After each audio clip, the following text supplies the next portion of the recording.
Hey everyone, welcome back to another video. So in this tutorial, I'll be showing you guys how to download GTA Vice City.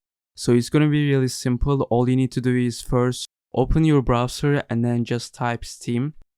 So first of all, you need to install Steam and then create an account for Steam.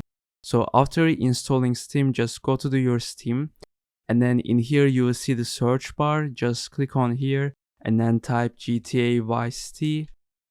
And then click enter, and then in here you will see the option for GTA Vice City. Just click on this one, and then in here you will see the add to cart. Just click on that, and then click on the view my cart.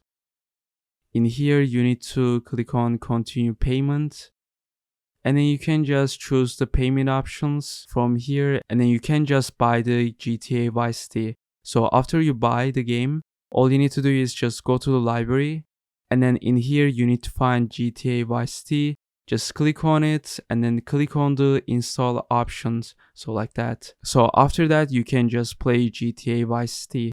So this is how to download GTA Vice City. See you guys in the next tutorial.